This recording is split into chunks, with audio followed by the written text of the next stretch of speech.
창세기 19장입니다. 10절부터 16절 말씀. 창세기 19장 10절부터 16절 말씀. 우리 한 절씩 교독하겠습니다. 그 사람들이 손을 내밀어 롯을 집으로 끌어들이고 문을 닫고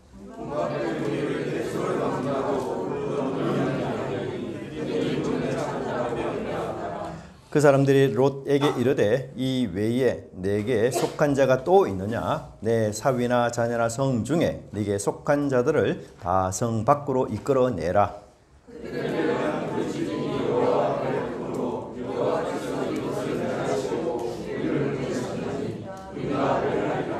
롯이 나가서 그 딸들과 결혼할 사위들에게 말하여 이르기를 여호와께서 이 성을 멸하실 터이니 너희는 일어나 이곳에서 떠나라 하되 그의 사위들은 농담으로 여겼더라.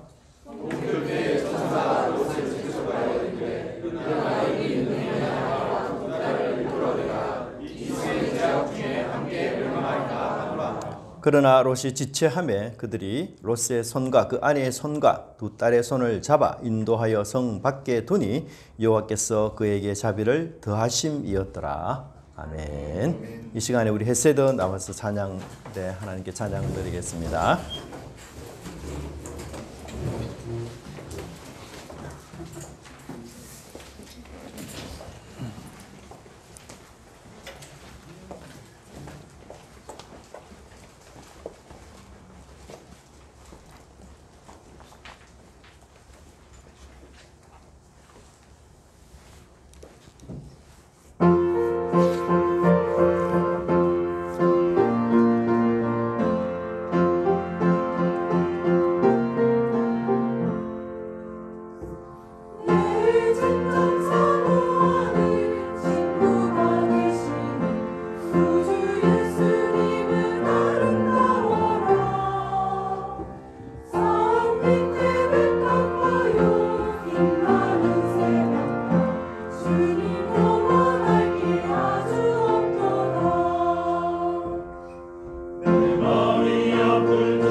성가대에서 강약을 잘 살리시고 또 이렇게 마지막 끝날 쯤에 멋지게 또 같이 천천히 하시면서 점점 이 성가대의 기교가 아주 좋아지는 그런 느낌이 많이 듭니다. 너무 감사합니다. 우리 좌우 투판을 돌아보면서 인사했으면 좋겠습니다. 만나서 반갑습니다. 주님의 이름으로 축복합니다. 네, 반갑습니다. 네.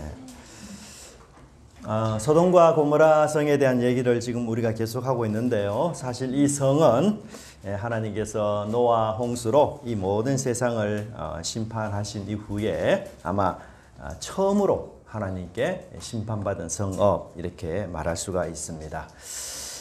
그렇다면 이 소돔과 고모라는 어떻게 멸망이 되었을까요? 24절과 25절에 보면 하나님께서는 하늘에서는 유황과 불을 비처럼 이렇게 소돔성에 내렸습니다.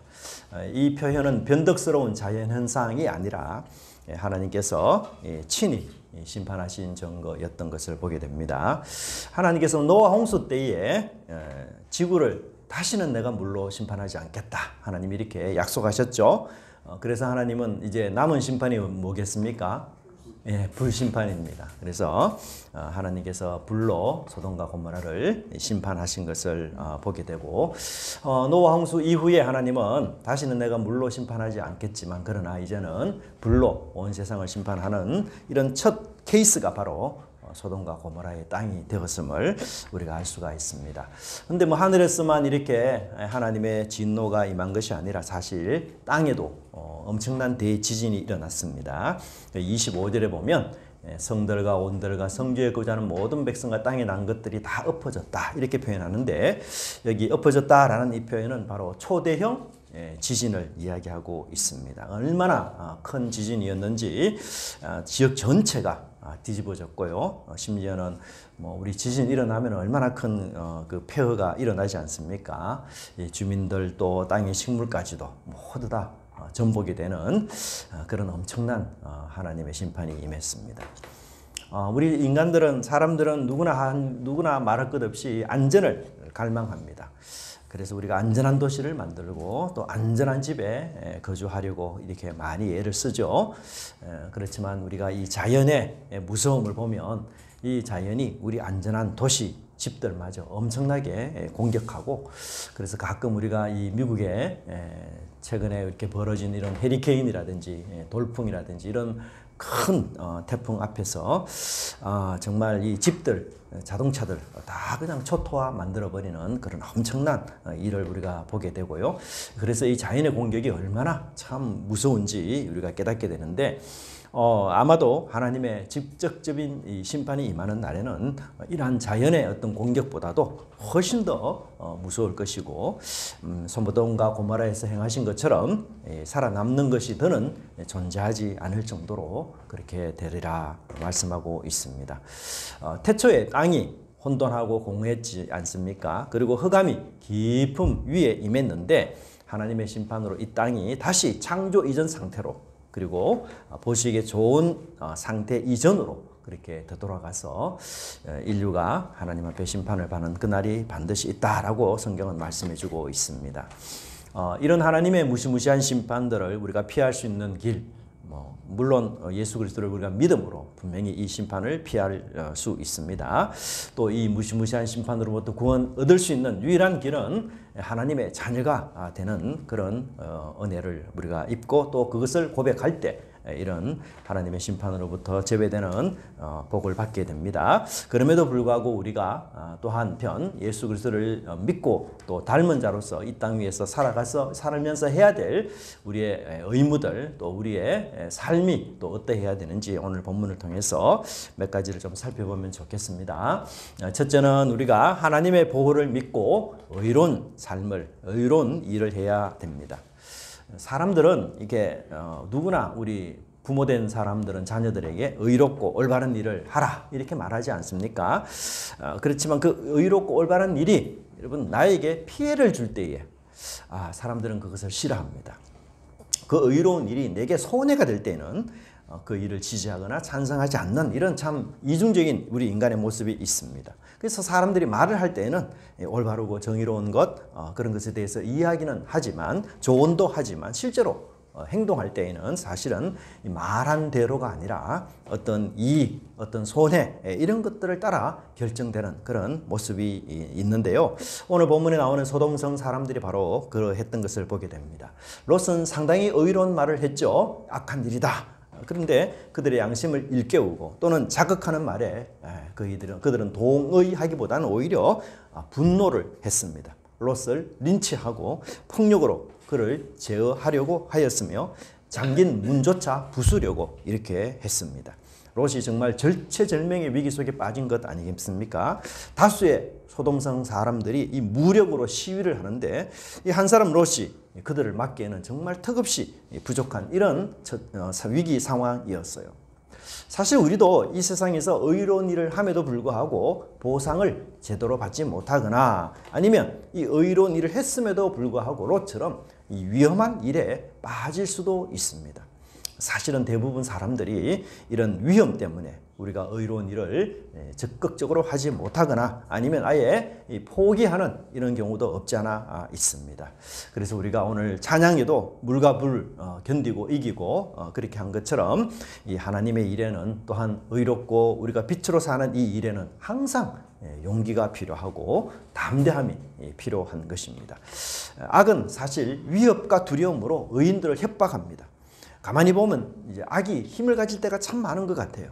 능력을 갖고 있을 때가 너무너무 많은 것 같습니다. 특별히 악이 다수일 때 정말 이 소수인 의인들이 어려움을 당하는 경우가 참 많습니다. 하지만 제가 지난번에도 말씀드렸던 것처럼 그들에게는 진리가 없습니다. 그래서 그들이 가질 힘과 가진 능력으로 결국 진리를 입막음하려는 것 뿐인 것이죠. 그렇지만 의가 결국은 또 진리가 결국은 우리가 승리할 것을 믿고 이 확신을 가지고 우리가 용기 있게 하나님 앞에 의로운 일을 사는 저와 여러분이 되어야 될 것입니다. 다행히도 천사들은 이 롯의 위험한 상황을 즉시 알아차리고 롯을 안전한 집 안으로 데리고 들어왔습니다. 의인과 악인이 함께 있는 공간에서 의인과 악인을 분리시키는 일을 한 것이죠. 한 사람 의인을 보호하기 위해서 악인들 틈바구니 속에 있는 이 의인 롯을 안전한 집으로 천사들이 보호해 주었던 것을 보게 됩니다. 하나님은 이처럼 의인들을 보호하시는 분이십니다. 심지어 롯에게 천사를 보내셔서 보호하시는 그런 하나님입니다. 여러분, 우리는 천사를 굉장히 신비로운 존재로 생각합니다. 아주 인간보다는 탁월한 존재로 또 인간 위에 있는 존재가 천사가 아닌가 우리가 이렇게 많이 생각을 하는데요. 성경은 이렇게 우리에게 이야기하고 있습니다. 모든 천사들은 섬기는 영으로 구원받은 상속자들을 위하여 섬기라고 보내심이 아니냐. 구원받은 상속자라는 말은 우리 믿는 사람들입니다. 오늘 교회에 나와서 하나님께 예배드리는 저와 여러분을 이야기하는데요. 천사들이 바로 구원받은 상속자, 우리들을 섬기는 그런 영이라고 이야기하고 있습니다. 그러니까 천사들은 저와 여러분을 섬기는 영으로 이 땅에 존재한다는 것이에요. 그래서 이 땅에 우리 믿는 성도들이 어려운 위기에 처했을 때마다 하나님은 천사를 보내셔서 그들의 그 어려운 위기 속에서 구원하는 그런 일들을 우리는 성경에서 많이 보게 됩니다. 사도행전에 보면 이 사도들이 복음을 전하다가 감옥에 갇혔을 때에도 천사들이 나타나서 이들의 감옥 문을 열어 주었던 것을 우리가 보게 됩니다. 물론 모든 의인을 항상 언제라도 천사가 보호하는 것 아닙니다. 어떨 때는 내가 의롭게 살았지만 천사의 보호는커녕 어려움을 당할 수도 있고요. 때로는 의인으로 사는데도 불구하고 핍박과 조롱과 채찍질과 옥에 갇히는 이런 여러 많은 시련들을 우리가 당하기도 합니다. 하지만 중요한 것은 하나님께서 이런 시련을 당하는 의인의 그 마음, 그 믿음을 하나님이 보호하시고 굳게 붙잡아 주셔서 그 모든 시련을 능히 극복하도록 하신다는 것입니다. 그래서 하나님은 우리의 육신을 보호하시거나 아니면 위기에서 우리를 구원하시든지 그렇지 않다면 이 의인의 마음과 그 믿음을 하나님은 굳게 보호하셔서 믿음으로 사는 이 의인들을 하나님은 반드시 보호하시고 이끌어 주신다는 것을 우리는 철저하게 믿어야 할 것입니다. 이 시편 3편 6절에 보면 다윗이 사면 초기에 빠진 상황이 나오고 있습니다. 그 당시 그런 위기 상황에서 그는 이 절망의 구덩텅이에 빠졌는데요. 정말 인생에서 최고의 위기라 말할 수 있을 만큼 어려운 그런 상황이었어요. 근데 그때 다윗이 이렇게 노래하고 있습니다. 이 본문의 말씀을 보면 천만인이 나를 애워싸 지인친다 하여도 나는 두려워하지 아니하리다. 참 놀라운 말씀이죠. 천만인이 여러분 주위에 진을 친다. 두렵지 않는 상황이 아닐 수가 없죠. 정말 모든 사람 어떤 누구라도 이 상황 두렵지 않을 수가 없습니다. 뭐 대통령이라도 두려울 수밖에 없죠. 그래서 모든 사람이 두려울 수밖에 없는 이 상황 속에서도 다윗은 전혀 내가 두려워하지 않는다. 이렇게 담대하게 말해요. 현실적으로는 상황적으로는 정말 두려운 상황입니다. 주위에 다윗 주위에 수많은 적이 다윗을 노리고 있고요. 오늘 다윗이 죽을지 내일 다윗이 죽을지 정말 알 수 없는 상황이었고 친구라고 생각했던 사람이 원수 노릇을 하고 있으니 정말 어떻게 주변에 믿을 사람 하나도 없는 상황에서 두렵지 않겠습니까? 근데 다윗은 이 이유가 뭐냐? 주는 나의 방패시오니 이렇게 고백하고 있어요. 여러분 여기 방패라는 말은 작은 손 방패를 뜻하는 게 아닙니다. 대형 방패. 우리 몸 전신을 다 막아주는 로마의 그 방패처럼 아주 큰 방패를 뜻하고 있어요. 여러분 사실 당하는 사람은 사실 힘이 듭니다. 하지만 하나님은 믿음 의로운 삶 때문에 고난당하고 시험당하는 사람 마음을 하나님은 굳게 붙잡아 주십니다. 다윗처럼 하나님은 그렇게 방패로 막아주십니다. 두려움이 더 이상 그의 마음을 지배하지 못하도록 하나님께서 군대를 보내주시고 천사를 보내주셔서 막아주시죠. 또 성령께서 의심을 확신으로 두려움을 용기로 바꾸어 주십니다. 여러분 우리가 이런 하나님의 역사를 믿어야 합니다. 믿을 때에 우리가 용기가 생기고 담대함이 생기고 그리고 행동으로 옮겨져서 정말 우리 그 믿음이 우리 삶을 변화시키고 우리 삶의 역사를 또 우리 삶을 바꾸는 그런 은혜가 있음을 우리는 믿어야 할 것입니다. 그래야 악이 활개치는 이 세상 속에 여러분 의로운 주의 백성으로 빛의 사자로 그렇게 살아가시는 저와 여러분이 되기를 간절히 바랍니다. 주님의 길을 갈 때에 주님은 반드시 동행해 주십니다. 우리 주님은 자신과 같은 유니폼을 입은 우리 자녀들을 진정으로 사랑하시고 자신의 분신처럼 그렇게 여기십니다. 그러니 이 주님의 붙드심을 믿고 다윗처럼 흔들리지 않는 믿음으로 의롭게 살아가는 귀한 인생 되시기를 간절히 바랍니다. 이 무시무시한 심판에서 소돔의 심판에서 벗어날 수 있는 두 번째 일은 뭐냐? 눈이 어두울 때 하나님을 찾는 사람이 되어야 하는 것입니다. 천사는 문 밖에 있는 소돔성 사람들의 시력을 완전히 어둡게 만들어 버렸습니다. 11절의 말씀에 보면 이 문 밖에 무리를 대소를 막론하고 그 눈을 어둡게 했다. 눈이 어두워진 이 사람들이 보면 대소를 막론하고 라고 말하는데 이는 작은 자에서부터 큰 자에 이르기까지 이런 뜻이에요. 작은 자는 대체로 이 신분이 낮은 사람을 의미한다면 큰 자는 대체로 이 신분이 높은 사람을 의미합니다. 여하튼 그곳에 롯의 집 주변에 모인 모든 사람들의 눈이 예외 없이 다 멀게 되었습니다. 눈이 멀게 되니까 어떤 현상이 일어나겠습니까? 바로 코앞에 있는 문조차도 그들은 찾지 못하고 굉장히 헤매고 방황하고 당황하고 있습니다. 눈이 어두워져서 사리를 분별하지 못하는 것, 이거 사실 하나님의 심판 중에 하나입니다. 그런데 여러분 정말 놀라운 것은 눈이 먼 상태에도 불구하고 소돔성 사람들은 끈질기게 롯의 집의 문을 찾고 있다는 사실이에요. 이것은 굉장히 이상한 현상이고 놀라운 현상입니다. 여러분 우리가 시력이 좋지 않습니까? 근데 갑자기 시력이 나빠서 내가 사물을 제대로 못 본다. 그러면 여러분 큰일 아닙니까? 야단난 일이죠. 큰일이죠. 누구나 놀랄 거예요. 갑자기 앞이 안 보인다. 앞이 안 보여 캄캄해. 이렇게 외칠 겁니다. 여러분 인간의 그 감각기관 중에서 제일 예민한 곳이 어디입니까? 시력이에요. 시력. 눈에 그래서 조그만 티가 들어가도 이 눈이 금방 알아차립니다.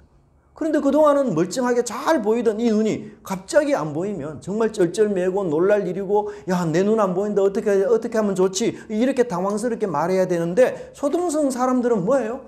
자신의 눈이 지금 멀었음에도 불구하고 전혀 신경 쓰지 않아요. 그렇게 찾기 쉬운 이 문을 찾지 못해서 우왕좌왕 이렇게 헤매지만 이 문 찾는 일을 저들은 절대로 포기하지 않고 끈질기게 롯의 집의 문을 두드리고 찾고 있습니다. 무엇을 말합니까? 그만큼 이 소돔성 사람들이 완악하고 죄악에 깊이 중독되었다라는 뜻이에요. 죄악에 중독이 된 사람 특징이 뭡니까, 여러분? 자신의 몸이 지금 망해져 가고 있음에도 불구하고 그것을 끊지 못하는 것입니다. 마치 마약에 중독된 사람과 같습니다. 여러분, 며칠 전에, 몇 달 전입니까? 뉴스에 이런 얘기 있었어요. 마약을 투여하는 병원이 있었어요.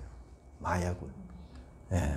그래서 이 병원에 습격을 해보니까 마약류를 무려 9,500차례나 병원에서 마약류를 투여했어요.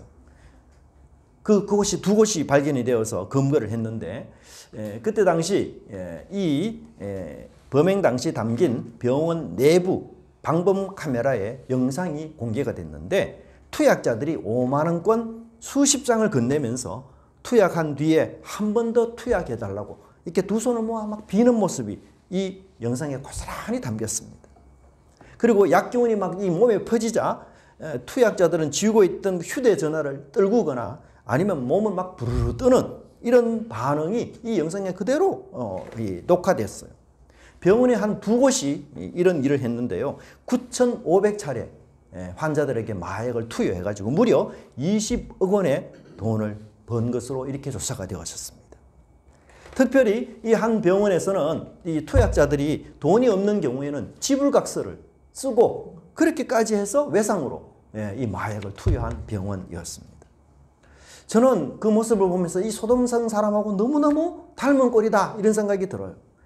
이 소돔성 사람에게 지금 자신의 신체에 이상이 생겼지 않습니까? 병적 증상이 일어났어요. 눈이 지금 어두워졌습니다. 그런데도 전혀 개의치 않고 죄를 찾는 일에, 탐닉하는 일에 애를 쓰고 있습니다. 여러분, 사실 우리가 모든 사람이 처음에는 내가 죄를 지어요. 그러나 여러분, 그 죄를 내가 계속해서 짓게 되면요, 죄가 나를 포로로 삼아버립니다. 그래서 나는 죄의 노예가 되어서 내 의지를 완전히 상실하고 그 죄의 종이 되어서 끌려가는, 그래서 더 이상 그 죄를 내가 뿌려칠 수도 없고 끊을 수도 없는 그런 모습으로 전락하는데, 소돔성 사람들이 바로 이런 모습이었던 것입니다. 그런데 저는 이 본문을 보면서 그런 생각이 들어요. 천사가 눈을 멀게 한 것은 단지 심판일 뿐일까? 저는 그렇지 않다고 생각이 들어요. 자신의 행위를 반성하고 돌아볼 수 있는 시간을 주기 위해서 천사는 그 소돔성 사람의 눈을 멀게 했던 것이었습니다. 여러분, 우리는 이 눈을 통해서 정말 많은 자극을 받습니다. 맛있는 음식을 보면 군침이 돌고, 멋있는 자동차들, 그리고 좋은 아파트들, 또 피부가 탱탱한 이 탤런트가 바르는 화장품들, 뭐 예쁘고 깜찍한 가방들, 대부분 여러분 뭐예요? 우리가 보는 것을 통해서 알고 깨닫고 느끼고, 그리고 결국은 그것을 욕망하게 되어 있어요. 또 한편 우리는 이 보는 것을 통해서 우리 인류가 얼마나 놀라운 과학적 업적을 이루는지 모릅니다. 우리는 자연을 관찰하고 서로를 비교하면서 원리를 하나 찾아내고, 그 원리를 우리 삶에 적용해서 우리가 더 나은 삶, 더 행복한 삶을 추구했습니다. 그래서 이 눈부신 발전이 과학, 의학 모든 부분에서 우리가 이 보는 것을 통해서 이루어졌어요. 만일 여러분 우리 인류가 시각장애인들이다 라고 생각해 보세요. 지금의 발전은 꿈도 꾸지 못할 것입니다. 우리는 아직 여전히 미개한 채로 남아있을 것입니다. 그만큼 눈은 중요해요. 본다는 것은 실로 놀라운 겁니다. 여러분, 이상한 질문 같지만 여러분이 만약에 시각장애인과 청각장애인 둘 중에 하나를 선택하라 이러면 여러분 무엇을 선택하겠습니까? 저라도 청각장애인을 선택할 것 같아요. 우리 모두가. 뭐 듣지 못하는 것 정말 안타까운 일이지만 보지 못하는 것 더 끔찍한 것 아닙니까? 정말 최악의 삶이고, 보지 못한다 그러면 평생을 타인에게 의존해야 돼요. 그만큼 이 시각은 우리에게 소중한 것이죠. 근데 여러분, 유대인들에게 이런 질문을 던지면 유대인들은 뭐라고 대답하시는지 아세요? 대부분 시각장애인 되기를 원한다고 해요. 놀랍죠? 그 이유가 뭐겠습니까? 말씀을 듣지 못한다는 것 때문이에요. 말씀을 듣지 못한다. 참 놀랐습니다. 그죠? 그래서 이 무엇을 기준으로 삼느냐에 따라서 이렇게 선택과 결정이 다르구나, 이런 느낌을 깨닫게 됩니다. 근데 여러분, 눈이 가진 아주 치명적인 약점이 있어요. 아주 중요한 약점. 그게 뭔가 하면 우리 눈이 외부는 볼 수 있지만 우리 내면은 결코 보지 못한다는 겁니다. 여러분, 우리가 잘 때는 이 눈이 뒤집어져서 내 내면을 볼 수 있도록 이렇게 되면 좋은데 안 그렇잖아요. 예. 근데 우리가 외부를 보는 만큼 우리 내부를 보는 것, 이 나의 마음과 양심을 관찰하는 것, 이거 정말 너무너무 중요한 일 아닙니까? 근데 여러분, 사실 우리가 눈이 멀어보면 모든 사물을 우리가 볼 수가 없어요. 그러면요, 우리 속에 있는 욕망이 잔잔해집니다. 보지 못하니까. 보지 못하니까 욕망하기가 어려운 거예요. 이 욕망하는 아주 중요한 출구인 눈이 막히기 때문에 굉장히 단순해집니다. 근데 바로 그때 우리는 비로소 우리 내면을 볼 수 있는 여유가 생겨요. 그래서 우리가 눈을 감고 잠을 자는 것, 그것은 우리 건강의 필수 요소이긴 하지만 또 한편으로는 내가 눈을 감는다는 것은 바로 하나님께서 나로 하여금 나의 내면을 보게 하시는 거구나. 이것을 우리가 깨달아야 돼요.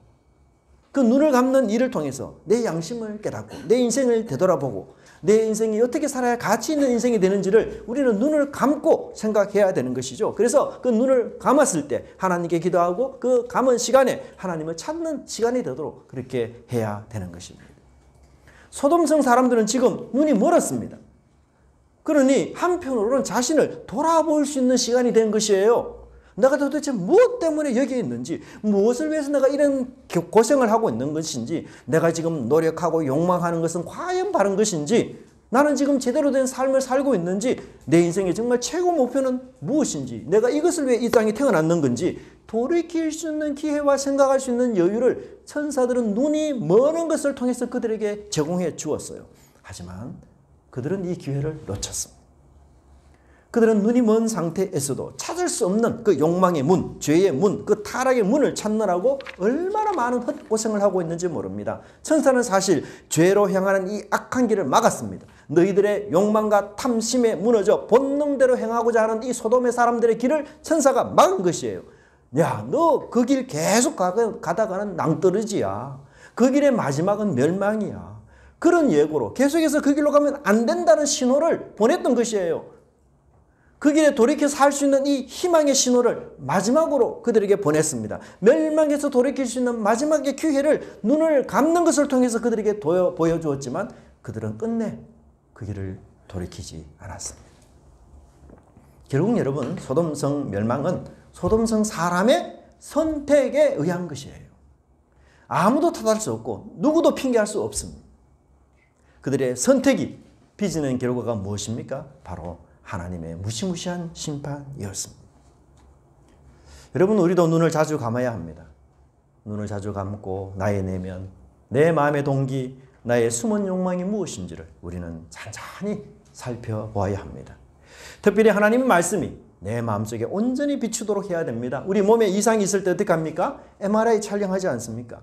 말씀의 MRI로 우리 마음 구석구석을 조명해서 내가 지금 바른 길을 가고 있는지를 계속해서 살펴보아야 합니다. 그리고는 우리가 눈을 떴을 때에는 새 마음으로 하나님을 따르는 그런 사람이 되어야 하는 것입니다. 그런 의인들 하나님은 심판에서 구원하시고 그런 의인들 함께 멸망하도록 하나님 내버려 두지 않는다는 것입니다. 하나님이 기뻐하는 사람이 우리가 되어야 됩니다. 하나님 마음에 합한 사람으로 살아가시기 바랍니다. 그래서 이 하나님의 말씀을 보여주는 그런 사람들이 되어서 많은 사람들을 주님의 은혜로 이끄는 저와 여러분의 사람이 되기를 간절히 바랍니다. 세 번째로 이 무시무시한 이 하나님의 심판에서 구원을 받으려면 어떻게 해야 될까요? 바로 말씀을 농담으로 여기면 안 된다는 사실입니다. 소돔 사람들의 이 모습을 본 천사는 그들이 더 이상 용서받을 수 없는 죄인인 것을 깨닫게 되었어요. 그래서 천사는 곧바로 롯에게 내가 온 목적, 천사들이 온 목적이 무엇인지를 밝혔습니다. 13절에 보니 이곳을 멸하시려고 그렇게 표현되고 있습니다. 이곳을 멸하기 위해서 하나님께서 두 천사를 보냈기 때문에 이 천사는 이 소돔과 고모라를 멸할 것입니다. 하지만 천사는 롯에게 속한 자들, 이 모든 사람들을 구원하기를 원했습니다. 그래서 천사는 롯에게 너에게 속한 모든 사람들 다 이 멸망의 도시에서 벗어나라 이렇게 기회를 주었어요. 롯은 이 천사의 말을 믿었어요. 그리고는 천사의 말대로 순종해서 당장에 자기 딸들과 결혼할 사위들에게 찾아가서 이 하나님의 말씀을 전하였습니다. 여호와께서 이 성을 멸하실 터이니 너희는 일어나 이곳을 떠나야 된다. 나와 함께 나가자. 이렇게 제안을 했던 것이었어요. 14절의 말씀에 표현이 나오지 않습니까? 예, 제안을 했습니다. 근데 놀랍게도 이 사위가 될 사람들은 장인에게 이 말을 어떻게 여겼습니까? 농담으로 여겼다.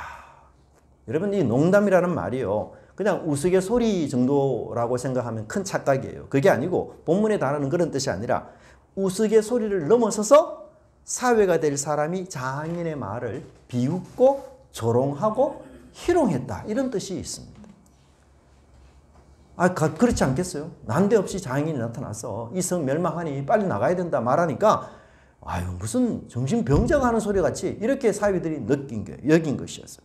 아니, 롯이 소돔성이 얼마나 풍요로운 도시인데요. 이렇게 풍요로운 도시가 멸망한다고? 말도 안 되는 소리입니다. 적이 우리를 공격하는 것도 아니지 않습니까? 우리 소돔은 작은 애국과 같은 도시예요. 이런 도시인데 비록 우리가 수백 년 동안 있으면서 적의 외침도 받고 여러 가지 어려움들도 있었지만 소돔성이 멸망하는 일은 단 한 번도 없었던 일이에요. 그런데 장인 어른 되실 분이 이 말도 안 되는 얘기를 하고, 나이가 들어서 정신이 좀 어떻게 됐나요? 너무너무 현실성 없는 얘기 아닙니까? 사회 입장에서 그렇게 대꾸하면서 이 말을 완전 전면 부정했던 것이었어요. 맞습니다. 여러분, 현실적으로 보면, 여러분 소돔 역사를 살펴보면 소돔 성이 여러 번 공격을 받고 위기를 만났지만 단 한 번도 멸망된 적 없었어요. 그러나 하나님의 기준으로 본다면 소돔성은 너무나도 강팍하고 완악한 죄로 심판받아 당연한 상황이 되었습니다. 여러분, 세상 많은 사람들이 이 하나님의 심판을 믿지 않습니다. 하나님의 심판을 농담으로 여깁니다. 비웃습니다. 절대로 그런 일 일어나지 않는다. 맹세까지 하고, 심지어 내기할까? 내기하자, 이렇게까지 말할 겁니다. 세상이 생긴 이래로 여러분, 국지적인 전쟁이 이 지구상에 많이 일어나고 있습니다. 그래서 여러 곳에 또한 재난도 일어나고 있습니다. 그런데 인류가 망하는 일은 단 한 번도 없었던 것이에요. 예? 근데 이 롯의 때만 아니라 여러분, 초대교회 시대에도 하나님의 심판을 믿지 못하는 거짓 교사들이 교회 안에 있었습니다. 세상 사람들이 하나님의 최종 심판을 못 믿는다. 이해가 돼요. 근데 하나님의 말씀을 전하는 교회 안에서조차도 하나님의 마지막 최후 심판을 믿지 않는 거짓 교사들이 있었어요. 그들의 주장이 여러분, 이 롯의 사위들의 주장과 얼마나 협소한지 모릅니다. 그들이 뭐라고 이야기합니까? 이르되 주께서 강림하신다는 약속이 어디 있느냐? 조상들이 잔 후로부터 만물이 처음 창조될 때와 같이 그냥 있다. 여러분, 소돔성 생각 사람하고 너무너무 다 닮은 것 아니에요? 지금까지 세상 망한 적 없어. 지금까지 소돔성 망한 적 없어. 그러니 우리 주님이 재림하셔서 이 세상을 최후로 심판한다는 말 가짜요? 거짓이다. 근데 여러분, 그들이 잊고 있는 한 가지가 있어요. 뭐예요? 세상이 지금까지 그대로였습니까? 아니에요. 노아 홍수 때 이미 한 번 심판을 받았어요, 세상은. 근데 그것은 그들이 의도적으로 거부하고 있습니다. 이들은 롯의 사위처럼 하나님의 심판을 조롱하고 비웃습니다. 먼저 이것을 알지니 말세에 조롱하는 자들이 와서 자기의 정욕을 따라 행하며 조롱하여. 똑같은 단어예요. 롯 사람은 사위의 소돔성이 멸망한다는 말을 조롱하고 우스갯소리로 희롱했습니다. 신약시대에 베드로 후서에 나오는 이 거짓 교사들도 하나님의 심판이 임한다라는 말에 조롱하고 희롱했어요. 절대로 세상 멸망할 수 없다. 절대로 세상 멸망하면 안 된다. 근데 그 이유가 뭐죠? 그 이유가 놀랍게도 거룩한 게 아니에요. 이 세상이 유지되어야 나의 정욕을 따라 사는 삶이 계속 가능하기 때문이다. 이렇게 말합니다. 자기 정욕을 따라 행하며. 네? 여러분, 이 세상이 존재하는 목적, 그 존속하는 이유가 자신의 정욕적인 삶을 위해 이 세상에 있어야 된다. 너무너무 이상한 말 아닙니까? 소돔 사람들은 뭐예요? 자기들이 불법적이고 탈법적인 이 성적 쾌락과 만족을 위해서 이 세상 무너지면 안 돼. 얼마나 이기적인 생각입니까? 여러분, 하나님께서 그들에게 이 아름다운 세상을 맡기실 때 그 목적이 무엇입니까? 정욕을 위해서, 성적 타락과 쾌락을 위하여 타인과 이웃과 약자를 해하고 진리를 없애기 위해 이 아름다운 세상을 하나님이 그들에게 맡기셨습니까? 절대로 그렇지 않습니다. 여러분, 저도 이 아름다운 세상 그대로 존속되었으면 좋겠어요. 제가 이런 설교하면 아마 많은 사람들이 좋아할 겁니다. 근데 하나님께서 말씀하신 대로 심판한다. 그럼 설교하는 저도 사실 부담스럽고 여러분들도 부담스러울 거예요.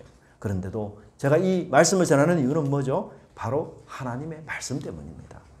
심판의 말씀을 저는 농담으로 여길 수가 없습니다. 하나님은 거짓말하지 않는 분이시고 하나님 하신 말씀은 반드시 성취되고 실현되고 이루어지기 때문인 것입니다. 노아 때의 홍수가 그러했고 소돔과 고모라의 불심판이 그러했으며 이제 최후 심판이 기다리고 있는 것입니다. 하지만 이 최후 심판의 목적은 파괴나 멸망이 아니라 새하늘과 새 땅을 창조하기 위함이며 동시에 롯을 구원하듯 우리를 온전히 구원하기 위하여 다시는 죄와 그 연약한 육신 때문에 고통받지 않는 그런 새 하늘, 새 땅을 만들기 위해 하나님이 행하시는 기적, 심판인 것입니다. 여러분, 우리 사람들은 이 면역력이 약해지면 몸에 여러 가지 증상이 일어납니다. 종기도 생기기도 하고요. 입안에 염증도 생기기도 하고, 가끔 저는 코가 많이 흘어요. 이게 코가 흘 수도 있고요. 또 입 주위에 이렇게 이렇게 부풀 수도 있습니다. 이런 면역력이 내가 약해졌다, 이런 증상이 일어나면 사람들은 자신의 몸을 치료하고 회복하기 위해서 어떻게 합니까? 약을 먹는다든지 식단을 조정한다든지 아니면 몸을 푹 쉬게 한다든지 여러 방법을 통해서 회복을 꾀합니다.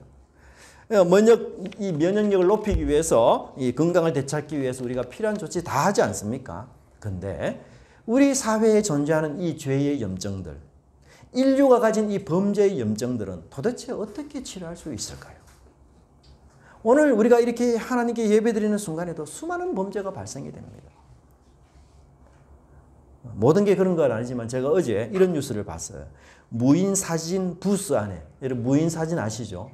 이 천막처럼 이렇게 텐트 치고 그 안에서 사진 찍는 부스, 그 부스 안에서 성관계를 하는 20대 커플이 CCTV에 찍혔다고 합니다. 여러분 영화관이라든지 어디입니까? 그 이 백화점이나 이런 곳에 가면은 이 역 주변에 이 무인 사진 부스가 있지 않습니까? 이게 검은 천만 이렇게 쳐놓은 곳 아니에요? 주변 사람들이 여러분 오가는 곳입니다. 그래서 밑에는 이렇게 다 뚫려 있어요. 복도를 지나는 사람 쉽게 내부를 볼 수 있고 그 소리도 들릴 수 있어요. 방음이 된 게 아니에요. 커튼만 젖히면 부스 안에서 도대체 그 안에 있는 사람과 마주칠 수 있는 그런 상황 아니에요. 굉장히 개방된 공간입니다. 근데 그곳에서 20대로 추정되는 커플이 성관계를 가졌어요. 그리고 뒤처리도 하지 않고 그 자리를 떠났다고 합니다. 근데 40분 전에 그 자리에서 아이들이 와서 사진을 찍고 간 곳이거든요. 그러니까 이 업주가 그 CCTV를 보고 재빨리 왔는데도 불구하고 그분들이 떠났다. 그래서 이제 이렇게 경찰에 신고는 했지만 이제 흔적 가지고 이제 잡아서 이렇게 하려고 한다 하시더라고요. 근데 업주가 이런 말을 해요. 충동만 가득해서 윤리 의식을 다 버리고 살면 어떻게 하느냐. 여러분, 우리 사회의 염증 수치, 범죄 수치가 점점 높아가고만 있지 않습니까? 저는 또 다른 증거가 있어요. 그 증거 중 하나가 뭐냐? 복음을 외면하고 교회를 거부한다는 거예요. 여러분, 진리를 외면하고 거부하면 우리 인간이 진리를 살 데가 없어요. 빛된 삶을 사람들이 싫어합니다. 우리 복음만이, 하나님 말씀만이 죄의 염증에 노출된 인류를 치료하는 유일한 치료제요. 면역제 아닙니까? 거짓의 유일한 치료제 진리, 죄에 대한 유일한 해결책 복음, 욕망과 탐욕의 유일한 해결책이 바로 십자가 아니에요. 그런데 사람들은 이 유일한 면역제의 말씀, 유일한 해결책인 십자가와 예수 그리스도를 거부해요. 그 말씀을 농담으로 여깁니다. 하나님 말씀을 우습게 여겨요. 그러니 우리 사회의 염증 농도가 점점 더 깊어가지 않겠어요? 부패되지 않는 것이 없을 정도가 아니겠습니까? 끝내는 소돔 도시처럼 악인이 거의 없는 날이 될까 두렵습니다. 어린이부터 어른에 이르기까지 모두가 범죄에 빠지는 죄악의 도시가 될까 심히 두렵습니다. 어제 아래 여러분 뉴스에 독일에서는 성별을 자기 마음대로 신청한다고 해요. 남성인 사람도 나 여성 되고 싶다. 그러면 주민등록번호 숫자가 바뀌는 거예요. 검사 거치지도 않습니다. 이 사람 의견 존중해서 그래 당신 여성으로 해라. 여러분, 하나님 말씀을 얼마나 우습게 느끼고 그 여파로 인해서 우리 인류에게 미칠 얼마나 큰 고통을 전혀 감지하지 못해요. 여러분, 하나님의 말씀이 여러분을 나쁜 사람으로 만들지 않잖아요. 그렇죠? 여러분들을 죄를 좋아하는 사람으로 하나님 만들지 않습니다. 여러분, 하나님은 여러분을 경건한 사람으로, 빛의 사람으로 이 세상 살아가기를 원합니다. 그러니 우리가 그 하나님 말씀 귀히 여깁시다. 그 하나님 말씀 우리가 존중히 여깁시다. 주님께서 이렇게 말씀하셨습니다. 나를 존중히 여기는 자는 내가 존중히 여기고 나를 멸시하는 자를 내가 경멸하리라. 여러분 이 약속의 말씀을 붙잡고 우리가 주님의 말씀을 존중히 여기면서 살아가는 정말 우리 복음의 놀라운 이 치료제, 해결책, 면역제를 우리가 늘 먹고 그렇게 해서 이 세상에서 우리가 부패되어가는 세상에서 방부제 역할을 하며 소금의 역할들을 감당하는 저와 여러분의 귀한 삶 되기를 간절히 바랍니다. 기도하겠습니다. 하나님 아버지 감사합니다. 오늘 말씀을 통하여 정말 소돔과 고모라의 사람들처럼 점점 세상이 타락하여